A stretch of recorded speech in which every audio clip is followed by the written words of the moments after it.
उत्तराखंड पंचायत चुनाव के दूसरे चरण के लिए आज प्रचार का अंतिम दिन है और रामनगर में चुनावी पारा पूरी तरह चढ़ चुका है। आज शाम 5 बजे प्रचार का शोर थम जाएगा, लेकिन उससे पहले प्रत्याशियों ने अपना पूरा दमखम झोंक दिया है। रामनगर के मालधन चौड़ क्षेत्र में चुनावी रणभूमि की सबसे चर्चित दावेदार बनी हुई हैं पूर्व ब्लॉक प्रमुख बसंती आर्य, जिन्होंने आज जबरदस्त शक्ति प्रदर्शन करते हुए चुनावी माहौल में नया मोड़ ला दिया। बसंती आर्य के समर्थन में निकले रोड शो में भारी जन सैलाब उमड़ा। तालियों की गूंज, नारों की आवाज और जगह स्वागत ने यह साफ कर दिया कि मुकाबला इस बार कांटे का होगा।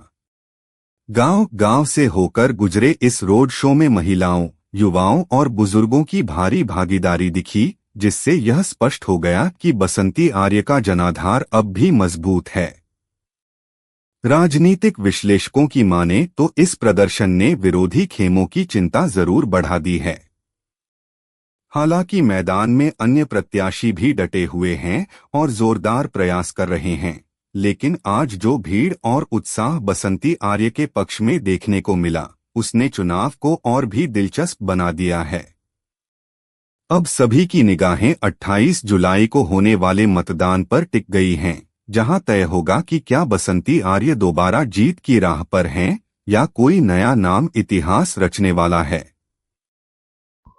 देखिए, 2008 में मैं क्षेत्र पंचायत सदस्य का चुनाव यहाँ से लड़ी थी और यहाँ के क्षेत्र की सभी जनता ने मुझे आशीर्वाद दिया और उसके बाद मैं पुनः ब्लॉक में ब्लॉक प्रमुख बनी और इस क्षेत्र की बहुत सारी समस्याएं थी जो हमने उठाई और एक बार फिर से मैं इस बार क्षेत्र पंचायत सदस्य के लिए पुनः मैदान में हूँ और आपने देखा कि जनता का मुझे पूर्ण समर्थन मिल रहा है और मुझे पूर्ण उम्मीद है कि मैं यहाँ से जीतकर ब्लॉक तक जाऊँगी और आगे की रणनीति फिर जैसा भी हमारे नेता लोग बनाएंगे वो करूँगी। लेकिन यहाँ की जो समस्याएं हैं उनको उठाने के लिए मैं जनता से निवेदन भी करना चाहूँगी कि एक बार पुनः मुझे अपना आशीर्वाद दें ताकि मैं अपनी मालधन देखिए, पहले तो बहुत सारे मुद्दे यहाँ पर हमारा मालधन चौड़ में एक मोहन नगर हमारी ग्राम सभा में ही आता है। वहाँ पर मालिकाना हक 40-50 सालों से वहाँ पर लोग रह रहे हैं, लेकिन उनको आज तक मालिकाना हक नहीं मिला।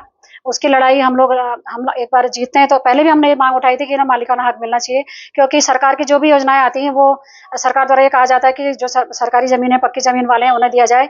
इसके चलते हमारे जो मोहन नगर के लोग हैं वो क्षेत्र की जो क्षेत्र में जो योजनाएं मिलती हैं उनसे वंचित रह जाते हैं। तो हमारी पूरी कोशिश रहेगी इस बार की जो हमारी मोहन नगर के क्षेत्र की जनता है उन्हें मालिकाना हक मिले, ताकि सरकार द्वारा जो भी योजनाएं संचालित होती हैं वो उन तक पहुंचे।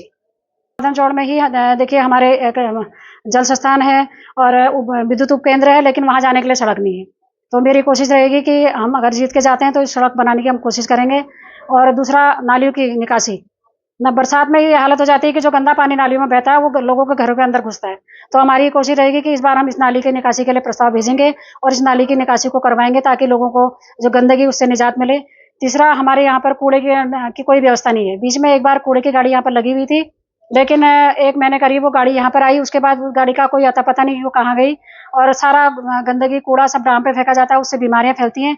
हमारी ये कोशिश रहेगी कि हम एक कूड़े की गाड़ी की व्यवस्था करवाएं ताकि हमारी क्षेत्र की जनता को कूड़े से निजात मिले।